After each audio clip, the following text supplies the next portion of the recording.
तो राज्य में किसको मिलेगा साथ? युवाओं का, महिलाओं का, कई तरीके की योजनाएं हैं, लेकिन आरोप है कि सरकार की सारी योजनाओं को रेवड़ियां करार दे रही है जनता।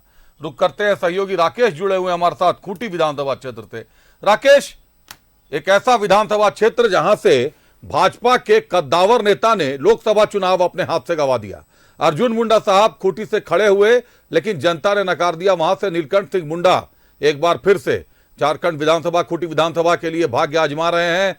किसके साथ होगा दंगल आमने सामने का, और क्या लगता है किस तरफ जनता का रुझान है? जनता किस पर ध्यान दे रही है, रेवड़ियों पर या काम पर? ध्यान किस बात पर है?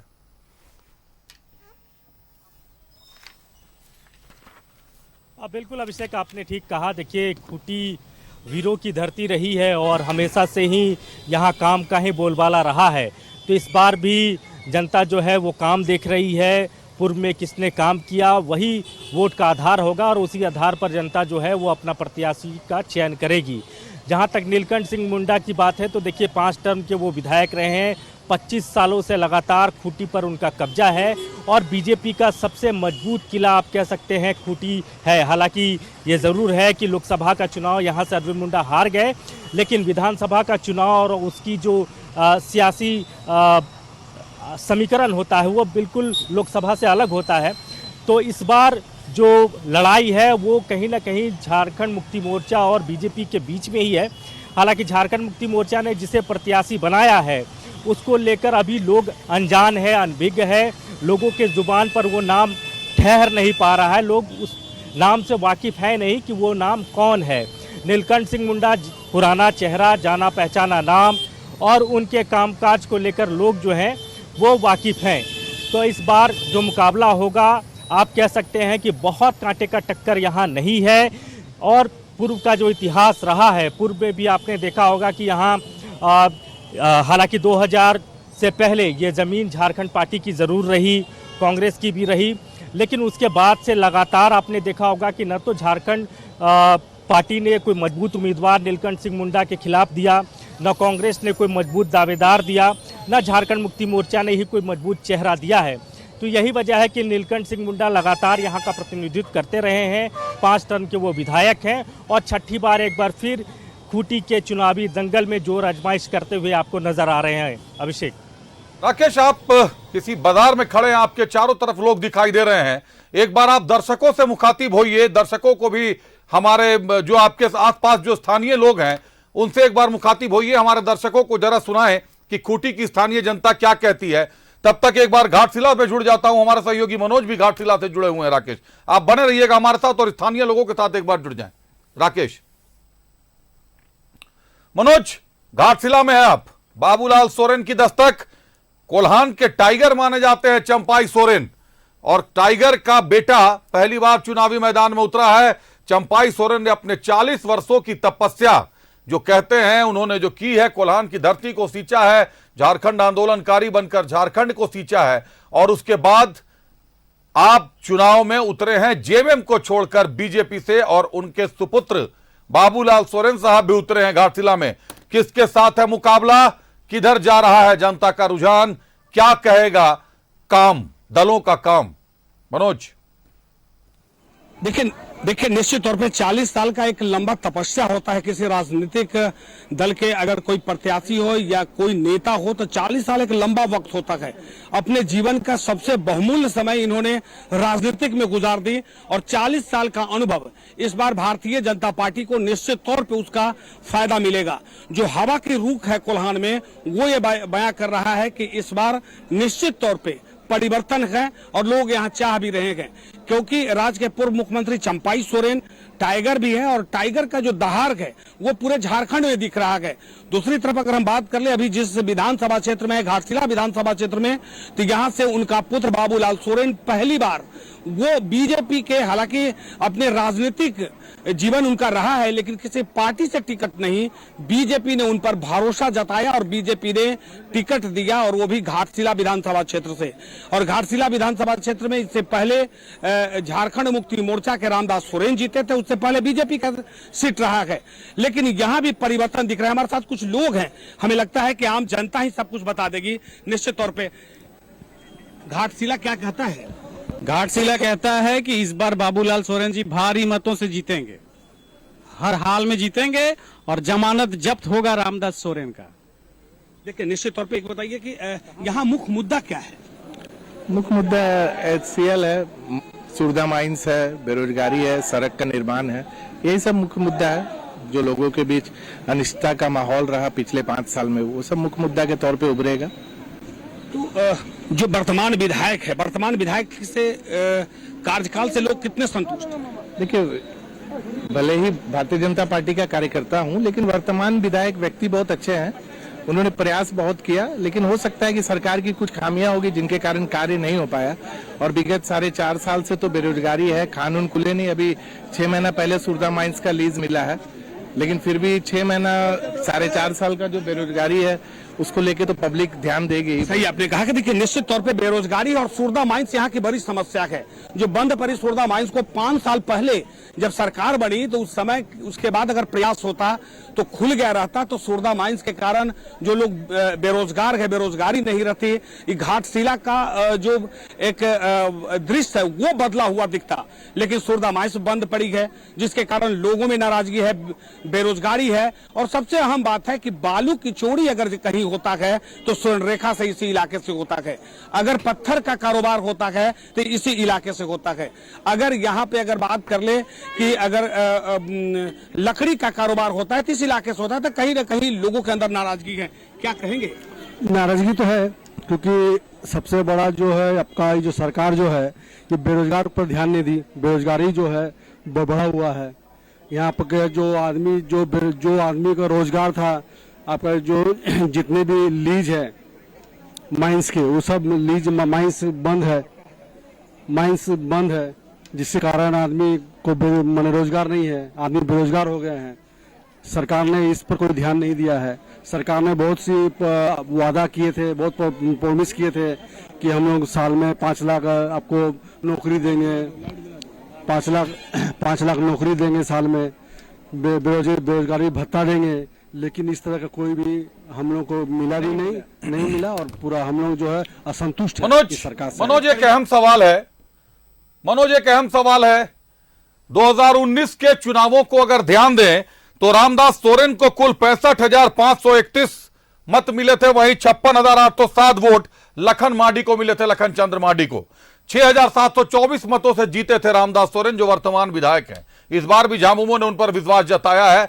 लेकिन मनोज, उस वक्त एक तीसरा चेहरा था प्रदीप बलमुचू का, डॉक्टर प्रदीप बलमुचू का, जिन पर आजसू ने विश्वास जताया था और उनको उम्मीदवार के तौर पर उतार दिया था। प्रदीप बलमुचू ने 31,910 वोट ले आया था। और अगर आप इस बार का जो समीकरण आंकड़ों को देखें तो लखन माडी और प्रदीप बलमुचू की जगह रामदास सोरेन उतर रहे हैं। आजसू और बीजेपी के संयुक्त उम्मीदवार हैं, दोनों का वहां गढ़ माना जाता है, आजसू का भी बीजेपी का भी। 88,717 वोट पिछली बार आया था और 65,000 वोट मात्र आए थे रामदास सोरेन को। एक बड़ा अंतर था, 15 से 20,000 मतों का अंतर था। क्या इस बार ये दोनों का साथ में लड़ना घाटशिला के समीकरण पर विशेष प्रभाव डालेगा? निश्चित तौर पर प्रभाव तो डालेगा ही। अगर पिछले 2019 के विधानसभा चुनाव को देखें तो भारतीय जनता पार्टी और आजसू पार्टी अलग अलग थी, तो जितने सीटों पर हार हुई थी वहां पर अगर मार्जिन देखें तो आजसू को जो वोट आया था वो वोट अगर बीजेपी को कन्वर्ट कर देते हैं तो बीजेपी जीत जाती, लेकिन आजसू ने जो वोट काटा वो भारतीय जनता पार्टी का वोट था। लेकिन इस बार आजसू पार्टी साथ में है और निश्चित तौर पर उसका फायदा बीजेपी को मिलेगा। घाटशिला विधानसभा क्षेत्र की बात अगर कर ले तो यहाँ निश्चित तौर पर आजसू के जो कैडर हैं वो बीजेपी के लिए काम कर रहे हैं। हमने कई कार्यक्रम में देखा है कि आजसू के जो कार्यकर्ता है वो अपने झंडा और बैनर लेकर सीधे बीजेपी के साथ घूम रहे हैं। तो एक ईमानदारी पूर्वक और साथ में अपने पार्टी के गाइडलाइन और एनडीए के जो समर्थक हैं वो अपने तरफ से पूरे प्रयास कर रहे हैं कि यहां पर निश्चित तौर पे बीजेपी की ही जीत होगी। और यही कारण है कि इस बार जो घाटशिला है, घाटशिला के साधने में हो सकता है कि बीजेपी को कहीं परेशानी ना हो, लेकिन वो तो वोट का समय है, जनता जानती है, जनता मत करेगा जब आएगा परिणाम। लेकिन अभी जो हवा का रुख है वो ये कह रहा है कि परिवर्तन लोग चाह रहे थे और युवाओं परिवर्तन चाह रहे हैं, तो लोग परिवर्तन की तरफ लोग बढ़ते जा रहे हैं। जी निश्चित तौर पर परिवर्तन की तरफ बढ़ने की आप बात बोल रहे हैं, आपके साथ स्थानीय लोग हैं। एक बार समझिए कि जो रामदास सोरेन जो जेएमएम से विधायक है, सरकार भी उनकी रही 5 सालों तक। कोरोना के कार्यकाल के दौरान रामदास सोरेन कैसा काम कर रहे थे और उसके बाद जिस तरीके से काम हुआ है, जो 3 साल, 3.5 साल, 4 साल की अवधि निकली, उसमें क्या रामदास सोरेन जनता के बीच रहे, लोगों के साथ जुड़ाव रहा उनका? देखिए, निश्चित तौर पे हमारे साथ कुछ लोग हैं। एक चीज बताइए कि रामदास सोरेन, झारखंड मुक्ति मोर्चा की सरकार 5 साल रही, अब तो चुनाव आ गया है। 5 साल के अंदर में बीच में कोरोना काल भी रहा, जो आपदा, बहुत बड़ा आपदा था, लोग घर से बाहर नहीं निकलते थे। तो क्या उस समय रामदास सोरेन काम कर रहे थे या सरकार काम कर रही थी, या उससे आप लोग संतुष्ट थे? कुछ नहीं काम किया। अभी परिवर्तन का समय है, परिवर्तन चाह रहा है। यहाँ पर आदिवासी होके आदिवासी युवक आदिवासी इलाका को खाली छल कपट करके जो उसका करने का था कर लिया। अभी सब युवा जितना देख रहे हैं ना, ये आदिवासी युवा है, सब आदमी समझ रहे हैं। अब सब बाबूलाल सोरेन को ही चाहता है। देखिए, वो अपना मत है, आप निश्चित तौर पे दीजिए, स्वतंत्र हैं। लेकिन मेरा ये सवाल है कि एक चीज बताइए कि 5 साल एक लंबा वक्त गुजर गया, किसी सरकार 5 साल ही रहती है, लेकिन कोरोना काल में उन्होंने अच्छा काम किया था, या वो घर में रह गए थे, या दूसरे लोग यहाँ पर या सामाजिक संस्थाएं काम की थी? देखिए सर, हम भी एनजीओ से बिलोंग करते हैं, हम भी सोशल समाज सबक से जुड़े हुए हैं। एक्चुअली क्या है कि जिस तरह से विकास होना चाहिए झारखंड में, उस हिसाब से जो आशा थी, ये बिहार तोड़ के जो झारखंड को लाया, जो हमारा झारखंड में इतना खनिज संपदा जगह होने का बाद भी देखिए हमारा जो माइंड थे, ये हम लोग का दादा लोग काम करते थे। दादा का नौकरी बाप को मिला, बाप का नौकरी मुझे मिलने वाला था। मैं भी रजिस्ट्रेशन मेरा हुआ था, लेकिन नौकरी नहीं मिली। तो कंपनी का जो स्थिति था आईसीएल का, वो दिन ब दिन डाउन होते गया। और कोई भी लोकल नेता बोलिए, कोई भी आज तक एसीएल को चालू नहीं करवा पाया, कोई भी नेता, चाहे रामदास सोरेन हो, चाहे जो भी सरकार आया। लेकिन हमारा अगर इतना बड़ा संपत्ति है, अगर एसीएल को चालू कर दे कोई भी यहाँ नेता, तो आदमी को कोई चिंता। ईसीएल एक बहुत बड़ा मुद्दा है मनोज। ईसीएल पर आप दर्शकों से जुड़े रहिए, एक बार स्थानीय लोगों की राय लीजिए। ईसीएल के अलावा और भी कई मुद्दे हैं घाटशिला के जो लगातार संज्ञान में आते रहे हैं। सड़कों का मुद्दा हो या जोड़ने का मुद्दा हो एक दूसरे से, एनएचआई को छोड़ दे तो घाटशिला की अंदरूनी सड़कों के हालात बहुत खराब बताए जा रहे हैं। विकास का क्या स्तर रहा पिछले 5 सालों में, एक बार जरा स्थानीय लोगों से आप जायजा लें। तब तक हमारे सहयोगी राकेश भी हमारे साथ खूंटी से जुड़े हुए हैं, एक बार राकेश से रूबरू हो जाते हैं। राकेश, जो आंकड़े देख रहा हूं, नीलकंठ सिंह मुड्डा को 2019 में 59,198 वोट आए थे। 26,327 वोटों से नीलकंठ सिंह मुंडा ने पराजित किया था जेएमएम के सुनील पाहन को। इस बार जेएमएम के सुनील पाहन की जगह पर पहले एक महिला कार्यकर्ता, महिला को दिया गया टिकट, श्रीमती कंडुलना को टिकट दिया गया। उसके बाद उनका टिकट काटकर दूसरे को टिकट दिया गया है। क्या लगता है ये टिकट क्यों काटा गया खूंटी में? जेएमएम की पहली बार एक महिला को टिकट मिला था, महिला का इस तरीके से टिकट काटना कितना उचित?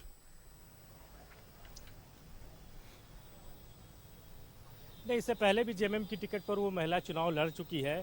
पार्टी को लगा कि शायद इस बार वो बहुत कुछ नहीं कर पाएंगी और आखिरी वक्त में पार्टी ने नाम बदल दिया। राम सूर्या मुंडा करके प्रत्याशी हैं जिनको झारखंड मुक्ति मोर्चा ने टिकट दिया है और उन पर ही झारखंड मुक्ति मोर्चा ने दांव लगाया है।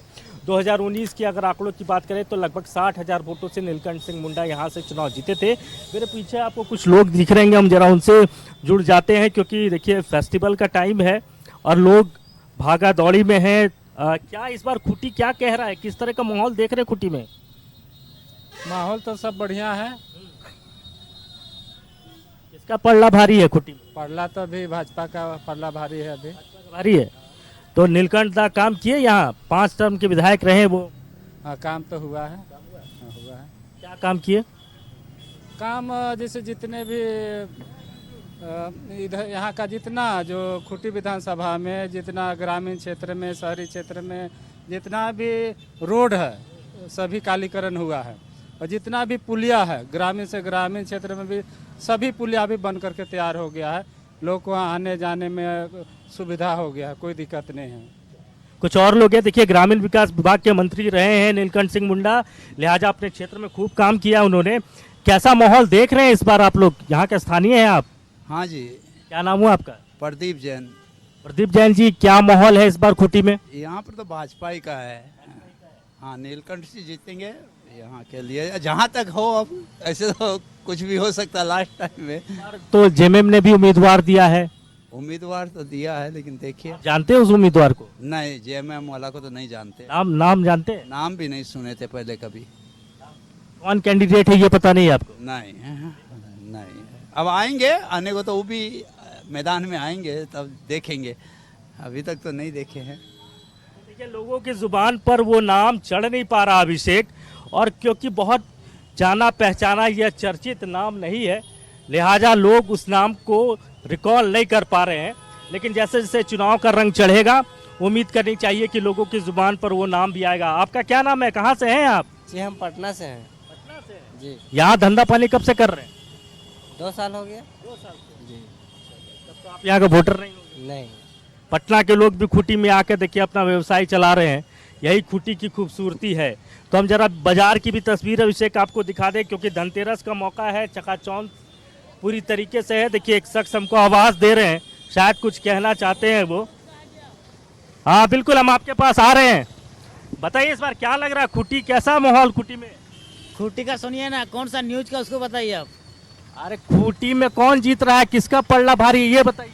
मैं तो बता दिया आपको, बीजेपी का ही राज है, बीजेपी का ही राज रहेगा आपको। मैंने इस बार भी बीजेपी? हाँ जी, वो बीजेपी का ही राज रहेगा भाई। हाँ जी। वजह यही है कि बीजेपी का सरकार इतना अच्छा काम किया है ना, कि अगला को बोलने का मौका नहीं दिया है।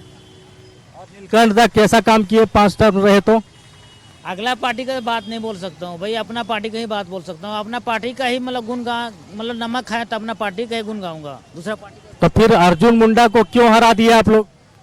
उसका कारण तो मैं अपने बीजेपी से पूछिएगा आप, बीजेपी से पूछिएगा आप उसको कि क्यों। आखिर अर्जुन मुंडा हारे ना लोकसभा का? होता है, हराने कारण नहीं होता है, जिताने का कारण होता है अभिषेक, हराने का कारण नहीं होता है। कुछ और लोग हैं इस तरफ। आप यहीं के हैं, वोटर हैं, युवा वोटर हैं आप? हाँ। क्या माहौल लग रहा है इस बार खूंटी में? अभी तो कहना कुछ मुश्किल है, तो जैसे जैसे चुनाव नजदीक आएगा तस्वीर थोड़ी साफ होती जाएगी। अभी तो साफ हो गया, अभी तो कहना मुश्किल है, क्या कि दोनों पक्ष अच्छे हैं। तो जेएमएम से उम्मीदवार कौन है पता है आपको? नहीं, नाम जानते हैं? नहीं जानते। नहीं पता है इनको। और बीजेपी के कौन है? बीजेपी के ये नीलकंठ सिंह मुंडा। लेकिन जेएमएम से कौन है ये पता नहीं। देखिए, एक बड़ी मुश्किल है अभिषेक, लोगों देखिए लोग ये नहीं जान पा रहे हैं, लोगों को ये नहीं पता है कि झारखंड मुक्ति मोर्चा का उम्मीदवार है कौन। क्योंकि पहले एक महिला को टिकट दिया गया, बाद में उस महिला का टिकट काट दिया गया, और उसके बाद बिल्कुल ये एक बड़ा सवाल हो गया राकेश। और जो सूचनाएं हैं राकेश खूंटी से, जो सूचनाएं हैं खूंटी से कि महिला का टिकट इसलिए काटा गया क्योंकि कंडुलना जी को मिल रहा था। ईसाई धर्म को लेकर मुंडा धर्म ने शायद आपत्ति जता दी थी कि ईसाई को टिकट क्यों दिया जा रहा है, यह मुंडा की पावन धरती है। तो अगर इस तरीके से होगा तब तो इस बार ईसाई धर्म भी कहीं ना कहीं टर्न करेगा कि ईसाई धर्म की एक महिला को आपने भाई टिकट देने के बाद उनका टिकट काट दिया। तो आखिर ईसाई धर्म वाले भी तो एकजुट होंगे राकेश, समीकरण तो बदलेगा, जातिगत समीकरण जो हमेशा से होता रहा है। बिल्कुल, ये तमाम चीज़ें हैं, तमाम चीज़ों पर जनता की नज़र है खूंटी की। और जो उम्मीदवार हैं झारखंड मुक्ति मोर्चा से, राम सूर्या मुंडा, और मेरे जुबान पे भी ये नाम बहुत नहीं आ पा रहा, बड़ी मुश्किल से मैं याद करके आपको बता पा रहा हूँ। बिल्कुल बिल्कुल, ये नाम अभी तक खूंटी की जनता के जुबान पर नहीं आया है, तो ये बड़ा मुश्किल है अभिषेक। राकेश, आप पिछले मुझे लगता है 4-5 सालों 7 सालों से सिर्फ जेएमएम की बीट कवर कर रहे हैं, और आपकी जुबान पर अगर राम सागर मुंडा साहब का नाम नहीं आ रहा है तो एक आम स्थानीय व्यक्ति के जुबान पर तो नाम आना वास्तव में ये बहुत मुश्किल। और चुनाव के वो भी 10-20 दिन पहले आप किसी को नया चेहरा ला कर दे दें और उसको कहे कि इनको ही वोट दे दीजिएगा, मुझे नहीं लगता कि यहाँ बहुत ज्यादा है ये मैच किस तरफ जाना है देखना होगा। लेकिन जातिगत समीकरण के आधार पर भी अब जो ईसाइयों में संदेश गया है कि कहीं ना कहीं सत्ता पक्ष में ईसाइयों की पूछ अब नहीं हो रही है, ये कहीं ना कहीं उनको दरकिनार कर दिया गया है। जिस तरीके से वो महिला जो श्रीमती कंडुलना जी है, उनका नाम जिस तरीके से काटा गया है, एक महिला को टिकट देने के बाद नाम काटना है, कहीं ना अपमान का एक बड़ा संदेश गया है। यही गलती लोकसभा चुनाव में बीजेपी ने भी की थी, खामियाजा भुगतना पड़ गया था बीजेपी को भी, कांग्रेस ने भी किया था बाद में। चलिए, बहुत धन्यवाद राकेश हमारे साथ जुड़ने के लिए, तमाम जानकारियों के लिए आपका राकेश। और अब हमारे साथ कांके से रुचि जुड़ गई हैं और मनिका से अमर जुड़ गए हैं। रुचि बने रहिएगा, एक बार अमर के पास जाता हूं क्योंकि 44 वर्षों से जो सपना देख रही थी कांग्रेस, 44 वर्षों के बाद कांग्रेस ने मनिका में खूंटा गाड़ा। अमर, 44 वर्षों का सपना था, रामचंद्र सिंह ने 44 वर्षों के बाद पहली बार दर्ज की जीत कांग्रेस के नाम से। बिल्कुल आपने सही कहा कि 2019 में जो विधानसभा के चुनाव हुए उसमें रामचंद्र सिंह यानी कांग्रेस के उम्मीदवार यहां से जीत करके गए थे। अब लोगों की ये उम्मीद है कि यहां से आखिर कौन जीतेगा, क्योंकि अगर ये इलाका जो मैं घूम रहा हूं, जो देख रहा हूं, अभी भी अगर आप देखें तो ये इलाका पिछड़ा हुआ है और नक्सल प्रभावित इलाका है। ये कहा जा रहा है कि 10 वर्षों के बाद से जो है यहाँ पर कुछ नक्सल जो घटनाएं हैं वो कम हुई है और लोगों को बेसिक यहाँ जो रोजगार लोगों का है वो खेती पे आश्रित है और पहाड़ी इलाका है, गांव समाज का इलाका है। मैं मनिका बाजार में खड़ा हूँ, अगर आप देखें थोड़ा चहल पहल बाजार में जरूर है। थोड़ा प्रयास करें स्थानीय लोगों से जुड़ने का। अमर, सामने आ रहे हैं। अब जो स्थिति है मनिका का, यहाँ आपको क्या लगता है किसके किसके बीच में लड़ाई है? लड़ाई भाजपा और कांग्रेस के बीच में है। भाजपा और कांग्रेस के बीच में। यहाँ से हमेशा भाजपा जीतते रही है, 2019 में कांग्रेस जीती है, अभी क्या लगता है आपको? भाजपा फिर निकाल रही है सीट, बीजेपी जीत जाएगी। जी। वजह इतना सरकार को देखा, भ्रष्ट सरकार, 6 महीना में अफसरशाही, ट्रांसफर कर देना, बहुत सारा है। और आपको क्या लगता है कि क्या मुद्दे होंगे इस चुनाव में? क्या चीज का मुद्दा? मतलब जो आप जनता वोट करने के लिए जाएगी उनके सामने क्या होगा, क्या वो सोच करके जाएगी, क्या आप लोग सोच करके जाएंगे? क्या सोच करके जाना है? भ्रष्ट मैंने सरकार को हटाना है और भाजपा को लाना है, मतलब जेएमएम को हटाना है। जी। बिल्कुल। देखिए हमारे साथ एक अगर आप देखें तो ये पकौड़े बेचते हैं। क्या हमारे इधर आप इधर देखो, शर्माने की बात नहीं है, इधर देखो। अम्मा वोट करती हो आप? वोट डालती हो? हाँ डालती हो।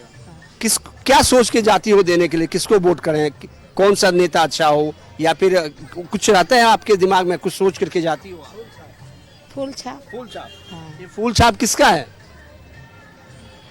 हम नरेंद्र मोदी। नरेंद्र मोदी को देख करके आप वोट करते हो, क्यों? कुछ वजह है? सब तो है ही है, ठीक है। ठीक है। हाँ, इस वजह से आप वोट करती हो। हाँ।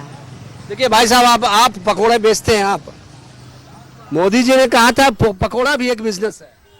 हाँ, मोदी जी जो बात बोले अच्छा से चलेगा तो ठीक रहेगा, इसीलिए सोच के हम वोट डालते हैं मोदी पर। मोदी को डालते हैं। हाँ। इस बिजनेस के वजह से डालते हो या फिर और कुछ वजह से?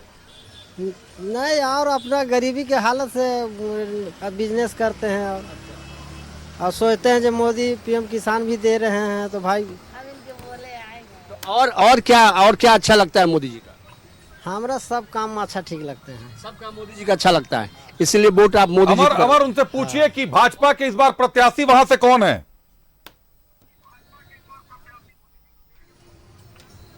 यहाँ पे मोदी जी को देख के वोट करोगे आप या फिर यहाँ के जो प्रत्याशी है उसको देख कर? नहीं, प्रत्याशी देख के भी कर सकते हैं। कौन है यहाँ भाजपा का प्रत्याशी? हरि कृष्णा सिंह। अच्छा, इससे पहले भी तो यहाँ से जीत के गए हैं हरि कृष्णा सिंह। हाँ जी।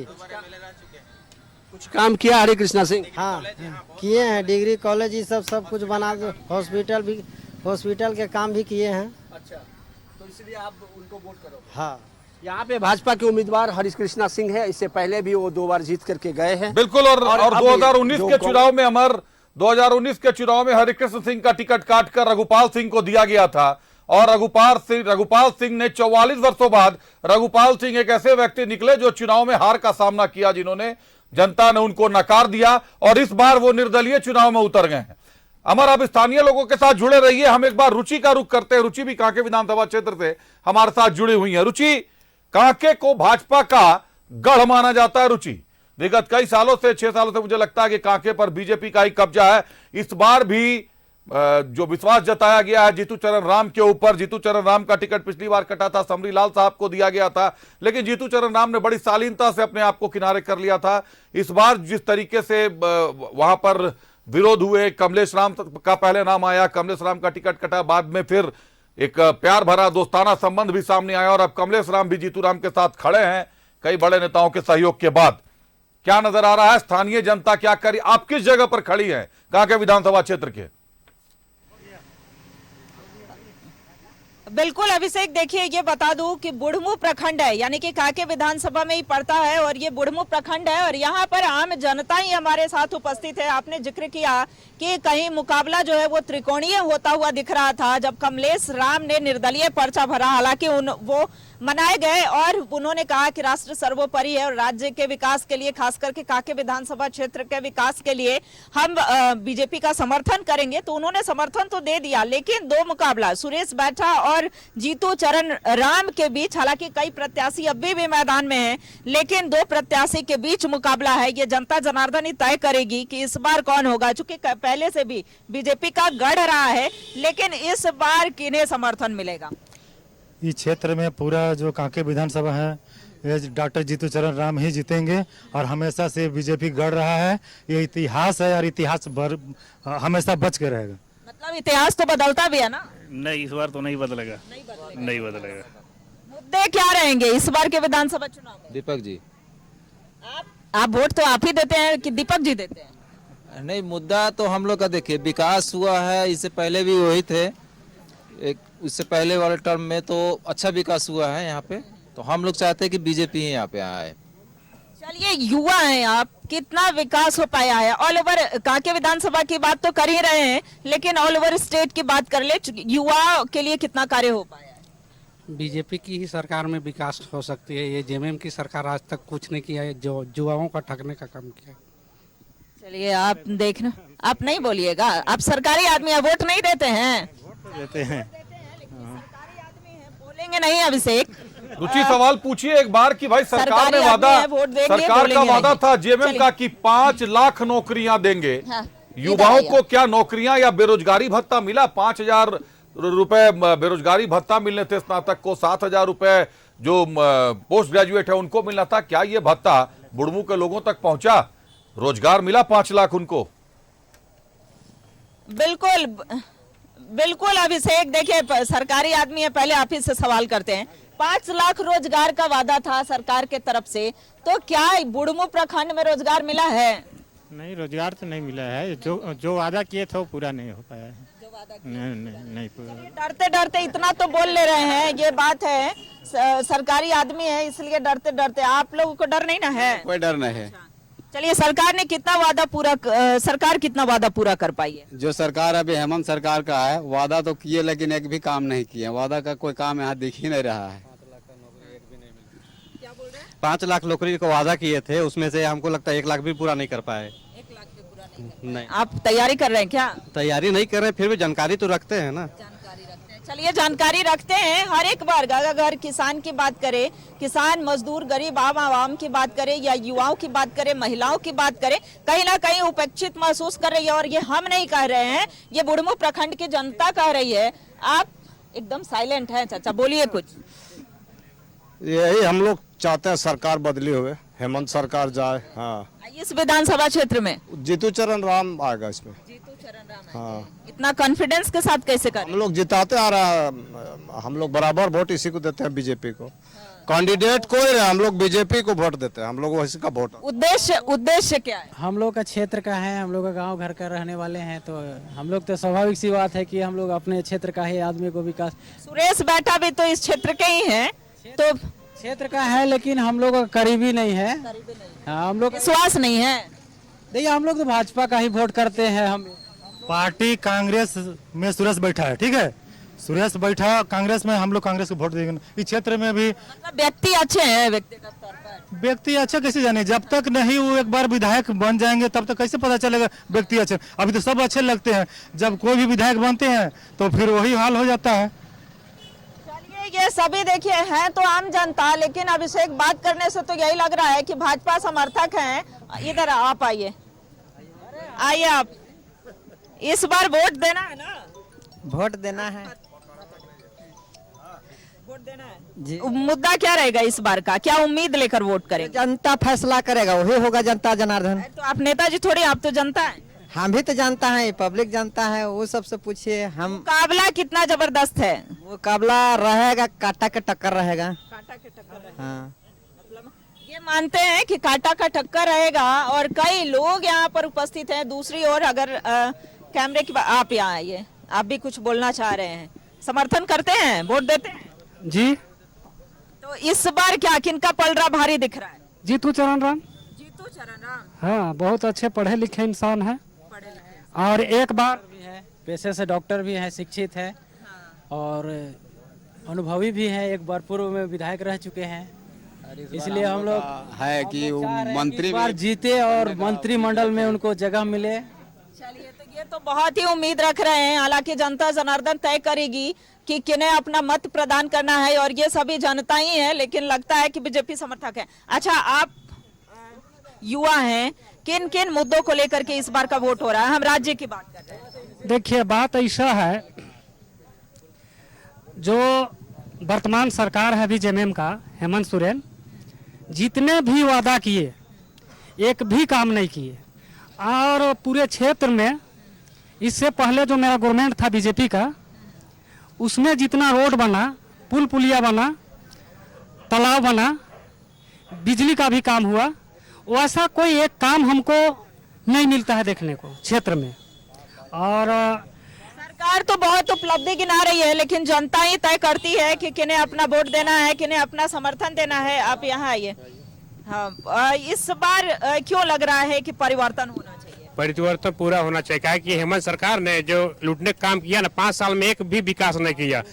बालू अभी देखिए मेरा बालू है, लेकिन अभी देखिए हाईवे लेकर जा रहा है और हमारा घर बनाने के लिए कि बालू नहीं मिल रहा है। जमीन घोटाला में देखिए जल गए, ये सब एक भी काम नहीं किए। तो इसको हम उजाड़ के काम करेंगे। एक बार जनता से पूछिए, जनता जनार्दन होती है, राजधानी से सटा हुआ हम लोग क्षेत्र है बुढ़मू, काम करेंगे। एक अहम सवाल है, राजधानी से सटा हुआ क्षेत्र है बुढ़मू, बालू छापर घाट वहां है, जिस छापर घाट का बालू बेचने में अधिकारियों के नाम आ गए हैं, हाईकोर्ट में सुनवाई चल रही है। अबुआ आवास योजना में कितने घर बन पाए हैं बुढ़मू में? एक बार पूछिए कि वहां बालू आसानी से मिल जाता है बुढ़मू का, छापर घाट का बालू, या सारे अधिकारी और दलाल मिलकर बेच देते हैं? बिल्कुल अभिषेक, देखिए छापर घाट है ना नजदीक में, और ये सवाल है न्यूज़ 11 से और तमाम दर्शक जो भी देख रहे होंगे। बालू की बात आपने की, अबुआ आवास की बात दूसरी ओर सरकार कर रही है, तो कितने अबुआ आवास बन पाए हैं? कितना बालू में भी पेंडिंग, सब पेंडिंग, एक पेमेंट किया है और दूसरा का कहा पेंडिंग सब चल गया के भीतर। एक भी किसी का अबुआ आवास का पेंडिंग पूरा कंप्लीट बता दीजिए, किसी का पेमेंट नहीं हुआ। एक बार दिया, अबुआ के बाद सब चल गया। अबुआ आवास का दे दिया, बालू तरफ से ले रहा है पैसा। और अबुआ आवास मिला कि नहीं? बुढ़मू प्रखंड में अबुआ आवास मिला है, लेकिन एक किस बना कि नहीं बना? पैसे नहीं दे रहा है, कहाँ बना? 30,000 में अबुआ आवास बनेगा। मैंने 30,000 में किया अबुआ, ये 2 ट्रैक्टर बालू नहीं हो रहा है, तो अबुआ आवास बने कहाँ से बनेगा?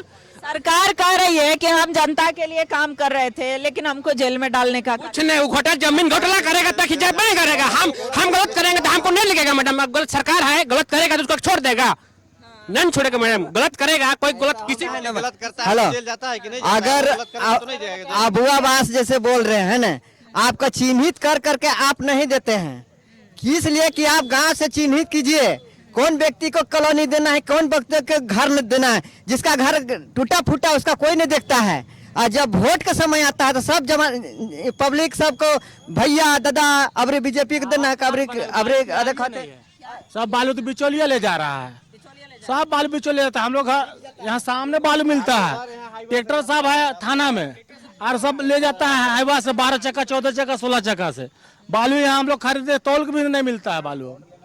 मैया योजना चालू करा दिए हैं, प्रलोभन जनता प्रलोभन में आ रहे हैं कि नहीं? नहीं, प्रलोभन में नहीं आना है। बिकने वाले हम लोग हैं। 1,000 में हम लोग महीना है, उसका फैमिली कितना मिल रहा है? इसका परिवार का अपना, हेमंत सोरेन का परिवार का अपना भर लेना चाहिए 1,000 का। बुड़बक बना, झारखंडिया बुड़बक बना रहा है। मैम अभी नॉमिनेशन फाइल हुआ तो हेमंत सोरेन से उसका वाइफ का कल्पना सोरेन का ज्यादा पैसा मन दिखा रहा है। वो कहाँ से लाई, वो कहाँ कमाने गई थी जो उससे ज्यादा उसका इनकम? अभिषेक, देखिए जनता सवाल पूछ रही है कि हेमंत सोरेन की पत्नी के पास जो आए, यानी कि जो संपत्ति दिखाई गई, वो संपत्ति कहां से आई? और ये सवाल न्यूज़ 11 भारत नहीं पूछ रहा है, ये हम नहीं पूछ रहे हैं, यहाँ की जनता जनार्दन पूछ रही है, बुढ़मू प्रखंड की जनता पूछ रही है। और हेमंत सोरेन तो झारखंड आंदोलनकारियों को वेतन देने का बात किया था, वो भी नहीं पूरा किया। जो वादा किया कोई पूरा नहीं किया। नौकरी भत्ता बोला कि हम जीतेंगे तो कि 5,000 देंगे, पोस्ट ग्रेजुएट को 7,000 बोला कि ग्रेजुएशन को कि 5,000 बोला मैया ना बोल रहे मैया ना बोले। अगर फुल बहुमत से सरकार बना था उस समय शुरुआत श्री करता है 1,000 की देते हैं हम कि 1,000 दे रहे हैं। तो 3 महीना की चुनाव बचल है, उसके बाद 1,000 देने के बुड़बक बना रहा है, वोटर बैंक बना रहा है। उसे अगर फुल बहुमत से जीता था उसी समय शुरुआत से देता तब 1,000 हम जानते कि हाँ फुल बहुमत। कोरोना काल में 1 रुपया ने किसको सैनिटाइजर नहीं मिला है कि 3 महीना बचा तो बांटने आ गया 1,000 का कहना है अब इसे कि कोरोना काल में जो सैनिटाइजर नहीं दे पाए वो आज वे कहते हैं आज तक कोई सरकार बिजली बिल माफ नहीं किया जिसने हेमंत सोरेन किया है। अगर उसका सूची निकल जाए तो उस सूची को देखिए कि बीजेपी कार्यकर्ता सब ऐसा काम करता है। अगर ठीक है वो आज तक कोई भी सरकार रहे तो बिजली बिल माफ किया होगा तो हम लिखित देते हैं। कंफ्यूज है क्या आप? मतलब बिजली बिल आपका माफ हुआ? आपका माफ हुआ है? आपका हुआ है? हंसिए नहीं, बिजली बिल माफ हुआ है। हाँ लगता है ये कंफ्यूज है। बिजली बिल क्यों माफ किया? 4 साल क्यों नहीं माफ किया? चलिए एक बार कैमरे के पीछे भी जो लोग खड़े हैं उन्हें भी दिखाना चाहूंगी कि जो बिजली बिल माफ की बातें आ रही हैं, 200 यूनिट की बातें आ रही हैं, वो चंपाई सोरेन के कार्यकाल में 200 यूनिट बिजली फ्री की बात हुई थी। हेमंत सोरेन के कार्यकाल में मात्र 100 यूनिट की बातें थी। चलिए ठीक है, जनता जनार्दन है, इन्हें तय करना है। हम इन्हें ये नहीं कह सकते हैं कि किन्हें अपना मत प्रदान करना है, लेकिन और भी कई लोग हैं और यहाँ पर युवा भी हैं। क्या इस बार का चुनाव कितना लग रहा है, किसका पलड़ा भारी है? इसका के विधानसभा क्षेत्र में इधर देखिए, कैमरा तरफ देखिए।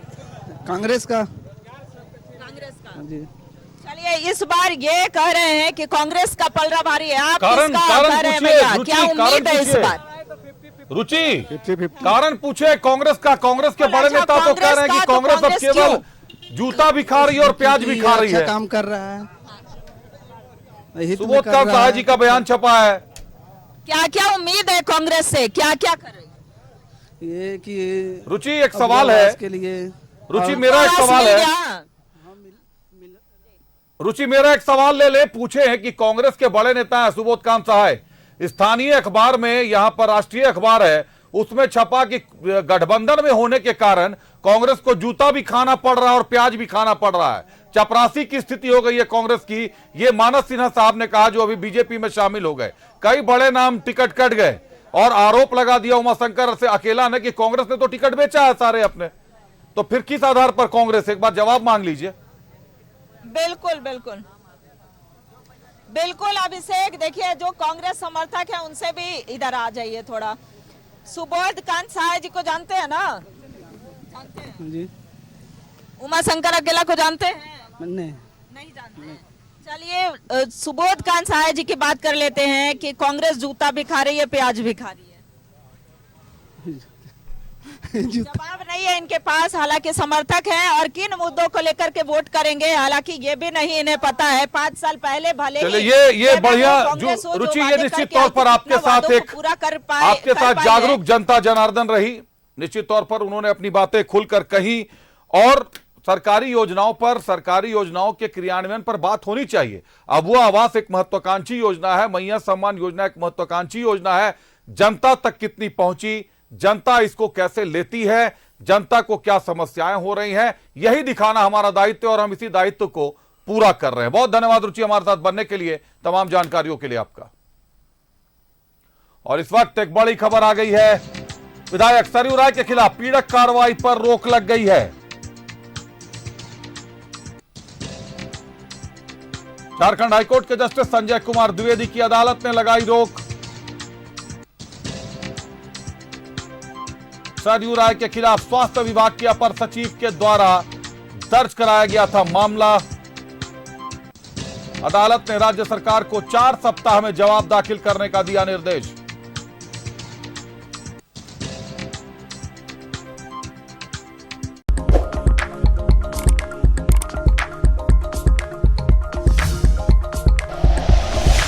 Like and share videos, subscribe करें हमारा चैनल और प्रेस करें बेल आइकॉन। News 11